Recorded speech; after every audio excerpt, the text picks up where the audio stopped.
جن پر درود بھیجے بغیر نماز مکمل نہیں ہوتی، جن پر درود بھیجے بغیر نبی کریم صلی اللہ علیہ وآلہ وسلم اپنی ذات پر بھیجا ہوا درود قبول نہیں فرماتے، پسند نہیں فرماتے، اور فرماتے ہیں علی مجھ پر کٹا ہوا درود مت بھیجو۔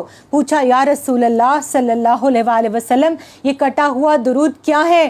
فرمایا کہ جس میں صرف کہا جائے اللہم صلی علی محمد اور یہ نہ کہا جائے وعلی آلہ محمد۔ میں ہمیشہ کہا کرتی ہوں کہ درود پڑھیے تو یوں پڑھیے صلی اللہ علیہ وآلہ وسلم، یا درود پڑھیے تو یوں پڑھیے اللہم صلی علی سیدنا و مولانا محمد وعلی آلہ وصحبہ وبارک وسلم۔ حضور کی آل پر درود بھیجیے، حضور کی اولاد پر درود بھیجیے، اور آل رسول صلی اللہ علیہ وآلہ وسلم پر جب تک درود نہ بھیجا جائے میری اور آپ کی نماز مکمل نہیں ہوتی۔ میدان کرب و بلا کے اندر عالم کیا تھا آج کی رات کہ خشک ہو جا خاک ہو کر خاک میں مل جا فرات، خاک تجھ پر دیکھ تو سوکھی زبان اہل بیت، اور خاک پر عباس و عثمان علمبردار ہیں، بے کسی اب کون اٹھائے گا نشان اہل بیت، اور تیری قدرت جانور تک آب سے سیراب ہوں، پیاس کی شدت میں تڑپے ہے زبان اہل بیت، اور قافلہ سالار منزل کو چلے ہیں سونپ کر، وارث بے وارثوں کو کاروان اہل بیت، اور فاطمہ کے لاڈلے کا آخری دیدار ہے، فاطمہ کے لاڈلے کا آخری دیدار ہے، حشر کا ہنگامہ برپا ہے میان اہل بیت، اور کس مزے کی لذتیں ہیں آب بے تیغ یار میں، کس مزے کی لذتیں ہیں آب تیغ یار میں، خاک و خون میں لوٹتے ہیں تشنگان اہل بیت، اور باغ جنت چھوڑ کے آئے ہیں محبوب خدا، اے زہے قسمت تمہاری کشتگان اہل بیت۔ یہ جو حسن رضا رحمہ اللہ نے اشعار کہے کس واقعے کی روشنی میں کہے؟ اب چلیے میں آپ کو وہ واقعہ بھی سنائے دیتی ہوں۔ بہت ہی خوبصورت یہ واقعہ ہے، مگر اس کو سنانے کے لیے بہت سی ہمت درکار ہے جو میں اپنے اندر اکثر و بیشتر نہیں پاتی، مگر آپ تمام اہل محبت جتنی عزت اور جتنی محبت دیتے ہیں، میرا جی چاہتا ہے کہ میں آپ کے لیے یہ بھی بیان کروں۔ سلطان الاولیاء حضرت خواجہ نظام الدین محبوب الہی رحمہ اللہ فرماتے ہیں کہ قطب الاقطاب شیخ الاسلام والمسلمین اور برہان شرع والدین حضرت بابا فرید الدین مسعود گنج شکر رحمہ اللہ فرماتے ہیں کہ جس روز امیر المومنین حضرت حسین ابن علی نے شہادت پائی، اس رات یعنی آج جو رات آنے والی ہے، آج مائیں سوچیں کہ ایک ماں آج کی رات کیا کر رہی تھی۔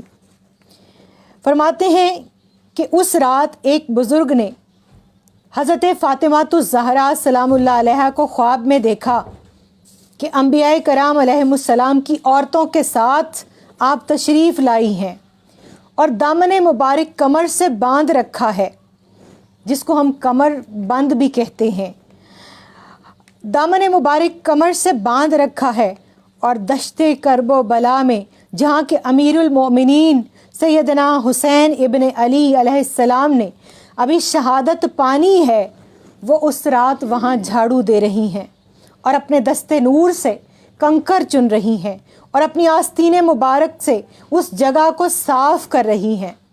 پوچھنے والے نے پوچھا کہ اے خاتون، قیامت اور اے شفیع روز محشر، یہ کون سا مقام ہے جس کو آپ نے اپنی آستین مبارک سے صاف کیا ہے؟ فرماتی ہیں یہ وہ مقام ہے جہاں کل میرا لال حسین اپنا سر قربان کرے گا اور شہادت پائے گا۔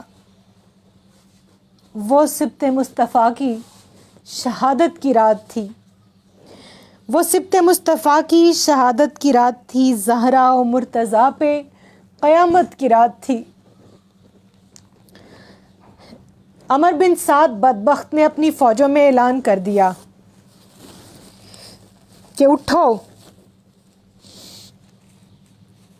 اے اللہ کے سپاہیوں اٹھو اور دشمن پر حملہ کرنے کے لیے تیار ہو جاؤ، اپنے گھوڑے کی زین درست کر لو اور ندا دے دو کہ یا ہماری یزید کی بیعت پر ہمارے آگے سرنڈر کر دیں یا جنگ کے لیے تیار ہو جائیں۔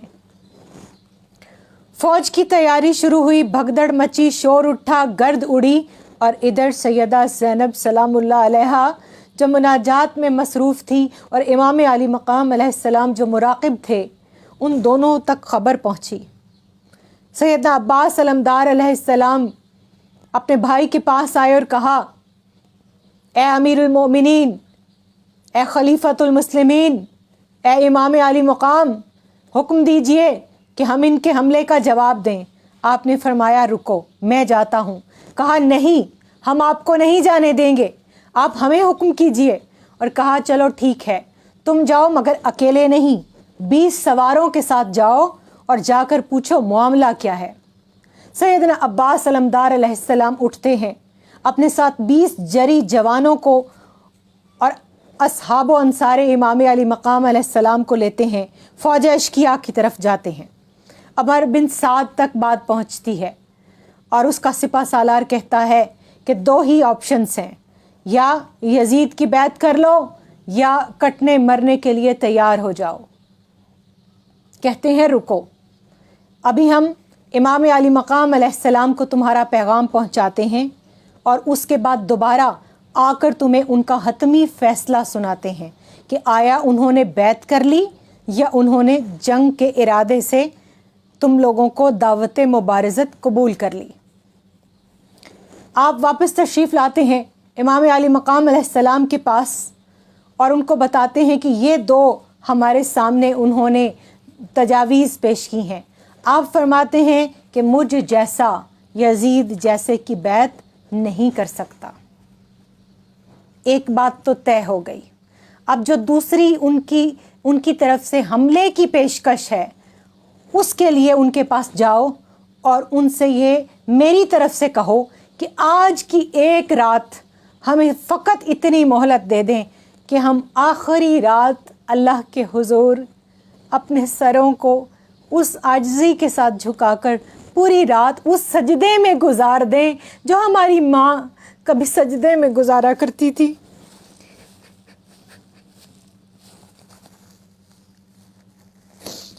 سیدنا عباس علمدار علیہ السلام واپس تشریف لے کر گئے۔ فوج اشکیا کو عمر بن سعد کو امام علی مقام علیہ السلام کو پیغام پہنچایا اور ان شقی القلب لوگوں نے ایک رات کی مہلت دے دی۔ اب جب ایک رات کی مہلت ملی تو امام علی مقام علیہ السلام اپنے رفقا کی طرف تشریف لائے، اور قربان جاؤں میں آپ کے رفقا کے اوپر، ان کی استقامت کے اوپر، ان کے صبر پر اور ان کی قربانی پر، کہ موسیٰ علیہ السلام کے حواری کہتے ہیں نعوذ باللہ موسیٰ جا تو لڑ اور تیرا رب، ہم تو یہیں بیٹھے ہیں۔ مگر قربان جائیے اصحاب رسول صلی اللہ علیہ وآلہ وسلم پر بدر کے لیے تیاری ہوتی ہے تو سیدنا مقداد رضی اللہ تعالیٰ عنہ کھڑے ہو کر فرماتے ہیں یا رسول اللہ صلی اللہ علیہ وآلہ وسلم، ہم قوم موسیٰ کی طرح نہیں ہیں کہ جو یہ کہہ دیں گے کہ جائیں آپ لڑیں اور آپ کا رب، ہم آپ کے آگے لڑیں گے، ہم آپ کے پیچھے لڑیں گے، ہم آپ کے دائیں لڑیں گے، ہم آپ کے بائیں لڑیں گے، اور ہم اپنے آخری سانس تک اور خون کے آخری قطرے تک لڑیں گے۔ اور قربان جائیے اصحاب امام حسین علیہ السلام پر کہ جن کی استقامت کا کیا علم ہے۔ پہلے آپ خطبہ ارشاد فرماتے ہیں، آپ فرماتے ہیں اللہ کی تعریف کرتا ہوں، خوشی اور مسرت اور تنگی اور تکلیف میں اللہ تبارک و تعالیٰ کی بہترین حمد و ثنا کرتا ہوں۔ اے اللہ میں تیری حمد کرتا ہوں، تیرا شکر بجا لاتا ہوں کہ تو نے ہمیں نبوت کے ساتھ مکرم کیا اور سننے والے کان اور دیکھنے والی آنکھیں اور دل دیا۔ یہ کیوں فرمایا؟ کیونکہ جانتے تھے فوج اشکیا میں مہر لگ چکی ہے. ختم اللہ علی قلوبہم وعلی سمعہم وعلی ابصارہم. اور اب وہ غشاوت، اب وہ اندھیروں کے اندر ہیں، اب وہ ظلمتوں میں ہیں. اب ان کی وہ جو آنکھوں پر، وہ جو کانوں پر، وہ جو دلوں پر مہر لگ چکی ہے، ان کو معرفت آل رسول بھی نہیں ہے، محبت آل رسول بھی نہیں ہے، اور ان کو اس خانوادے کی نصرت اور اعانت کی بھی فکر نہیں ہے. فرماتے ہیں کہ سننے والے کان، دیکھنے والی آنکھیں اور دل دیا، اور ہمیں قرآن سکھایا اور دین کی سمجھ عطا فرمائی، اور ہمیں اپنے شکر گزار بندوں میں کیا. اما بعد، اب یہاں غور کرنے کی بات ہے.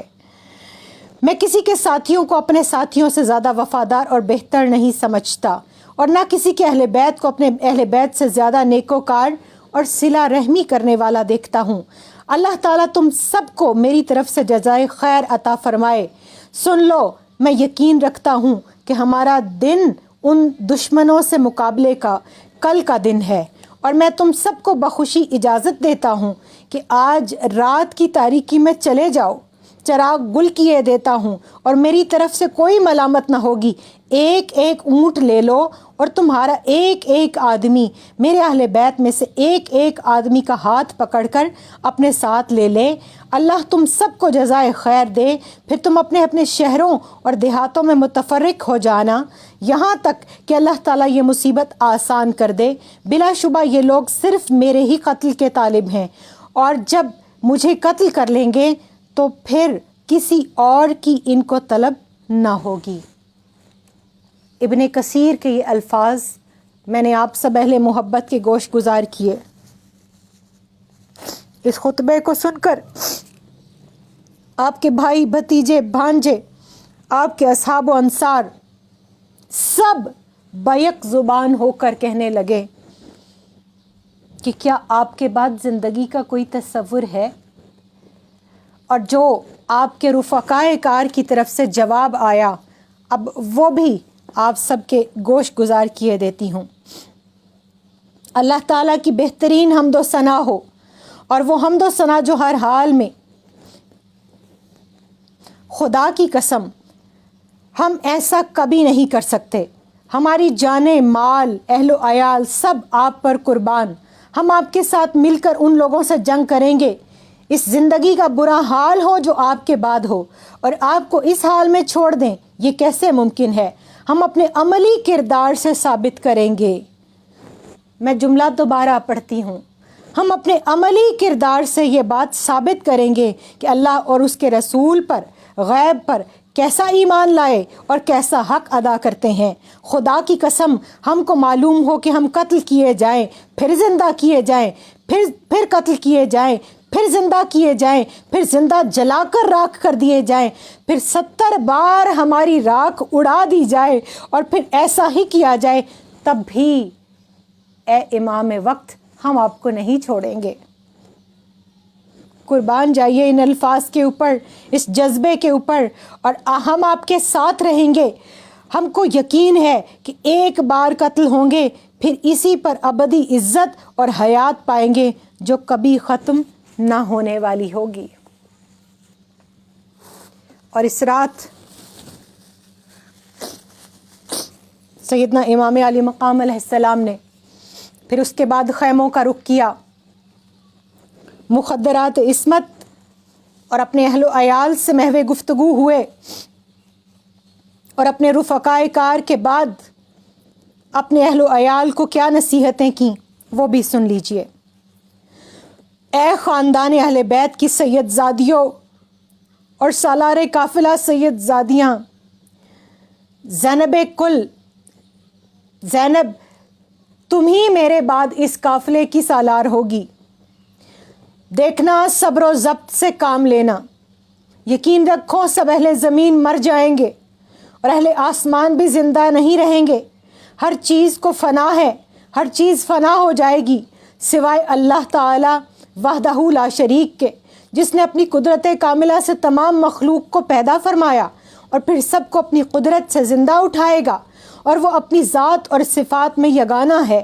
میرے نانا جان جو سب سے بہتر، میرے والد گرامی جو مجھ سے بہتر، میرے بھائی حسن جو مجھ سے بہتر، وہ سب اس دار فانی سے رخصت ہو گئے اور دار البقا کی طرف چلے گئے، تو میں کیوں کر یہاں رہ سکتا ہوں؟ پس ہر مسلمان کے لیے رسول اللہ صلی اللہ علیہ وآلہ وسلم کی زندگی نمونہ ہے، اور بالخصوص اے میری بہن زینب، تم کو تاکید کرتا ہوں کہ دیکھو صبر کا دامن تھامے رکھنا۔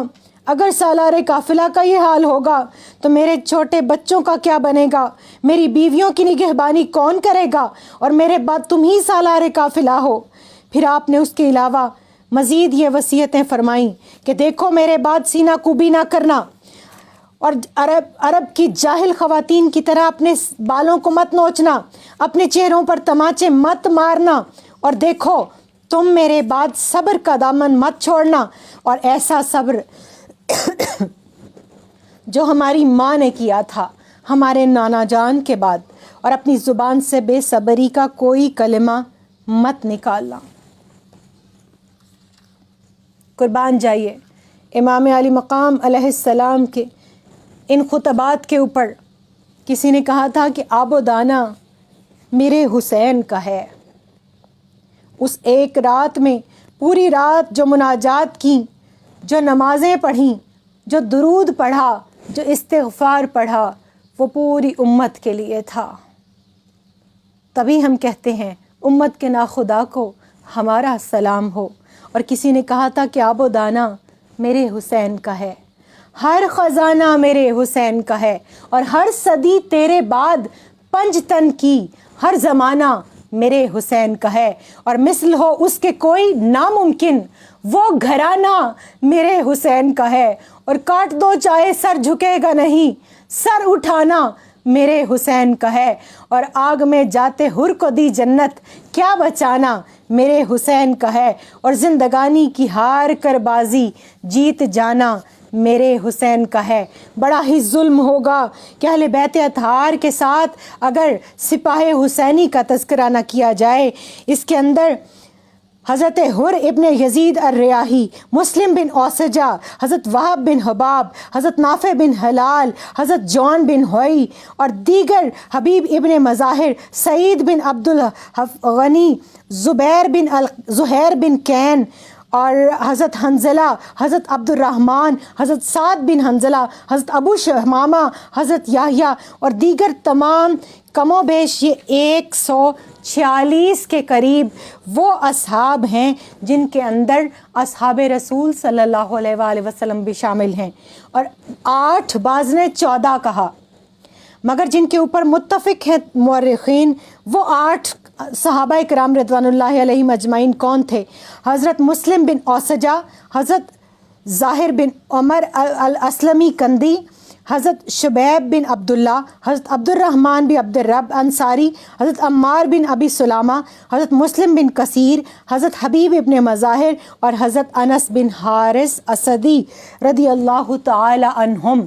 یہ وہ صحابہ کرام رضوان اللہ علیہم اجمعین تھے جنہوں نے میرے نبی علیہ الصلاۃ والسلام کی طویل نمازوں کو بھی دیکھا تھا کہ جب آپ کی پشت انور پر امام علی مقام علیہ السلام ہوتے تو آپ سجدہ طویل کر دیتے۔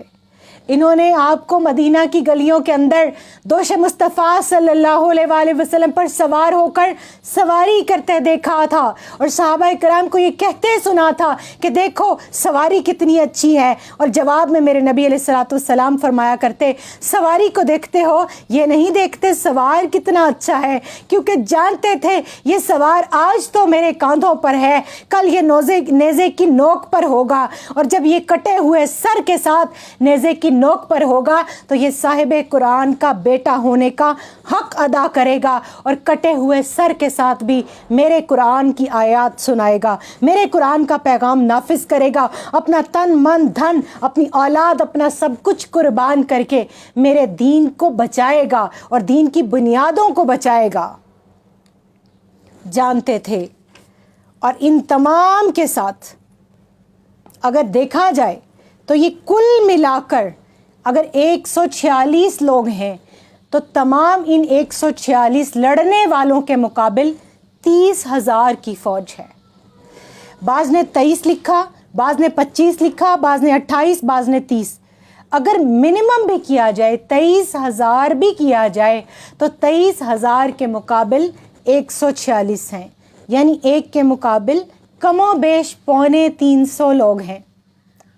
واہ رے واہ، مورخین کے قربان جائیے جو یہ جملہ لکھتے ہوئے چوکتے نہیں کہ یہ 2 شہزادوں کی جنگ تھی۔ ارے ادھر تو یزید بدبخت لعین اور ملعون تھا جس کے پاس صرف اس وقت میں اقتدار کی طاقت تھی، ادھر فاتح خیبر کا لال تھا، ادھر ابن عبد ود کے مقابلے میں نکلنے والے اس حیدر کرار کا شہزادہ تھا، جن کے لیے میرے نبی علیہ الصلوۃ والسلام فرماتے ہیں کہ آج کل ایمان کل کفر کے مقابلے میں نکل رہا ہے۔ مولا کائنات شیر خدا جن کی ذوالفقار حیدری کے لیے آج کے دن تک تاریخ کہتی ہے لا فتح الا علی لا سیف الا ذوالفقار، ادھر خانوادہ رسول صلی اللہ علیہ وآلہ وسلم کا شعر تھا، جنگ ہی کرنی ہوتی تو سپاہ کے ساتھ نکلتے، اسلحے کے ساتھ نکلتے، تمام جنگی سٹریٹجیز کو سامنے رکھتے، مگر یہ تو نکلے تھے اعلاء کلمات اللہ کے لیے، یہ تو نکلے تھے حفاظت اسلام کے لیے، یہ تو نکلے تھے اسلام کی ان ہلتی ہوئی بنیادوں اور اس کمزور پڑتی ہوئی عمارت کو مضبوط کرنے کے لیے، اور پھر مضبوط کیا، اور پھر اپنے خون سے اپنی تمام اصحاب کے خون سے کس قدر مضبوط کیا، کس قدر ان جو ہے بنیادوں کو توانا کیا کہ پھر کہنا پڑتا ہے شاست حسین بادشاہ است حسین، دی است حسین دی پناہ است حسین، اور سر داد نہ داد دست در دست یزید، حقا کے بنا لا الہ است حسین۔ آخری واقعہ سناتی ہوں اور اس کے بعد انشاءاللہ کل شہادت امام علی مقام علیہ السلام اور دعائے عاشورہ کے ساتھ اس نشست کو دوبارہ اپنے قلوب و اذہان اور اپنے ایمان کو منور کرنے کے لیے اس کا اہتمام کریں گے۔ آخری واقعہ کہ امام علی مقام علیہ السلام سے مخدرات عصمت اور تمام بنات رسول صلی اللہ علیہ وآلہ وسلم نے جب صبر پر بیعت کر لی تو مورخ لکھتا ہے کہ اس وقت میں خانوادہ رسول صلی اللہ علیہ وآلہ وسلم 3 کاموں میں مشغول تھا۔ وہ 3 کام کون کون سے تھے اس پر اپنی بات ختم کروں گی۔ فرماتے ہیں کہ یا تو کوئی نماز پڑھ رہا تھا، یا استغفار کر رہا تھا اور دعا مانگ رہا تھا، یا درود و سلام پڑھ رہا تھا۔ یہ 3 کام کہاں سے، یہ موٹیویشن کہاں سے آئی؟ سیدنا امام حسن علیہ السلام کا یہ وتیرہ تھا، ان کی یہ سنت تھی، ان کا یہ معمول تھا۔ ان سے جب بھی پوچھا جاتا کہ تمام مبارک بابرکت راتوں کو آپ کس طرح سے ڈیوائیڈ کرتے ہیں، ان کی تقسیم کیسے فرماتے ہیں، تو آپ فرماتے کہ فرض نماز یعنی عشاء کی ادائیگی کے بعد میں اپنی رات کے 3 حصے کرتا ہوں۔ پہلے حصے کے اندر نماز الصلاۃ، یہ انا اعطیناک الکوثر والے ہیں، یہ فصل لربک وانحر والے ہیں، اور پھر قربانیوں کے بعد ان شانیہ کا هو الابتر والے بھی یہی ہیں۔ اور آج کی رات بتا رہے ہیں کہ وَاسْتَعِينُوا بِالصَّبْرِ وَالصَّلَاةِ ہوتا کیا ہے، صبر کے وقت میں نماز ادا کی کیسے جاتی ہے۔ تو ایک گروہ سیدنا امام حسن علیہ السلام کی رات کے پہلے حصے کی سنت میں نماز ادا کر رہا ہے، اور دوسرا امام حسن علیہ السلام کا کیا معمول تھا، دوسرے حصے میں فرماتے ہیں میں اپنے نانا جان پر درود بھیجتا ہوں۔ یہ جو ہم پورا سال دائرہ بطول انٹرنیشنل کے زیر اہتمام درود پاک بھیجتے ہیں، یہ جو ہم جمع کرتے ہیں جگہ جگہ سے، مختلف شہروں سے مختلف لوگوں کو کہتے ہیں، پھر دعا میں جمع کرتے ہیں، اور کل انشاءاللہ میں آپ کو خوشخبری سناؤں گی کہ حلقہ درود و سلام کے اندر ہماری بہنوں نے، ہمارے بھائیوں نے پوری دنیا سے اور پاکستان کے تمام شہروں سے کتنا درود و سلام جمع کیا ہے، کل کے دن خاص تحفہ پیش کرنے کے لیے کہ ہمیں اپنے غلاموں میں اور اپنی کنیزوں میں قبول فرما لیں۔ ہم بھی درود پڑھنے والے ہیں، ہم بھی آپ سے محبت کرنے والے ہیں، ہمیں آپ کی محبت میں استقامت پہ جو ہے وہ رہنے کی توفیق عطا فرمائیے، ہمارا درود قبول فرمائیے۔ ہم بھی اپنے دنوں اور اپنی راتوں کو اسی طرح 3 حصوں میں تقسیم کرنا چاہتے ہیں۔ ہم سے دنیا کی محبت چھڑا دیجئے، ہم سے حرص اور ہوس چھڑا دیجئے، ہمیں درود پڑھنے پہ لگا دیجئے۔ اور تیسرا فرماتے ہیں کہ میں اپنی تیسری رات کے تیسرے حصے میں مناجات کرتا ہوں۔ مورخ لکھتا ہے کہ بتانے والوں نے بتایا، سیدہ زینب سلام اللہ علیہا نے ہم تک پہنچایا کہ اس رات یا تو نماز پڑھنے والے تھے، یا درود پڑھنے والے تھے، یا دعا مانگنے والے تھے، استغفار کرنے والے تھے۔ تو اے خواہران اسلام، اے برادران اسلام، آپ سب سے بھی یہی درخواست کروں گی کہ ان کی قربانیوں کو یاد کریں، ان کی قربانیوں کو، ان کی تعلیمات کو یاد کریں۔ اور ان کی تعلیمات کیا ہے کہ صبر کے ساتھ استقامت کی راہ کو پکڑا جائے، جب بھی مشکل پڑے نماز پڑھی جائے، درود پڑھا جائے، دعا مانگی جائے، اور جب بھی قربانی کا وقت ہو تو انہی کی طرح ڈٹ جایا جائے۔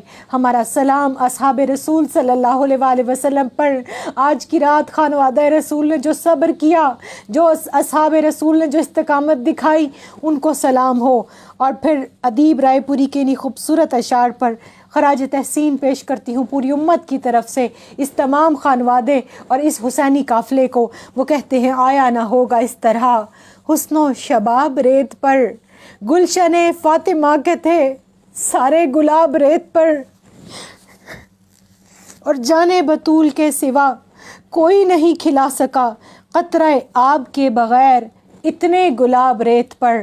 اور جتنے سوال عشق نے آل رسول سے کیے، ایک کے بعد ایک دیے سارے جواب ریت پر۔ اور پیاسا حسین کو کہوں اتنا تو بے ادب نہیں، لمسے لبے حسین کو ترسا ہے آب ریت پر۔ اور عشق میں کیا بچائیے، عشق میں کیا لٹائیے، وَمِمَّا رَزَقْنَاهُمْ يُنْفِقُونَ، جس کی میں کل بات کر رہی تھی، اس کی عملی تفسیر ہے یہ پورا خانوادہ اور پورا گروہ۔ عشق میں کیا بچائیے، عشق میں کیا لٹائیے، آل نبی نے لکھ دیا سارا نصاب ریت پر۔ اور آل نبی کا کام تھا، آل نبی ہی کر گئے، آل نبی کا کام تھا، آل نبی ہی کر گئے، کوئی نہ لکھ سکا ادیب ایسی کتاب ریت پر۔ گلشن فاطمہ کے تھے سارے گلاب ریت پر۔ السلام اے اولاد حسین، السلام اے امام حسین علیہ السلام، السلام اے اصحاب حسین، آپ پر سلام ہو۔ اللہ تعالیٰ مجھے، آپ کو، ہم سب کو قافلہ حسینی کی قربانیوں کی لاج نبھا کر ان کے کنیزوں اور غلاموں میں شامل فرمائے، اور پیغام حسینیت کو اپنی زندگی میں، اپنی ذات پر، اپنے گھروں پر اور اپنے ارد گرد نافذ کرنے کی توفیق عطا فرمائے۔ کل انشاءاللہ ہم دعائے عاشورہ پڑھیں گے۔ کل انشاءاللہ ہم شہادت امام علی مقام علیہ السلام سے اپنے ایمان کو حلاوت اور برکت اور جلا دینے کی کوشش کریں گے، بشرط زندگی، بشرط خیریت۔ وما علیہ الا البلاغ المبین۔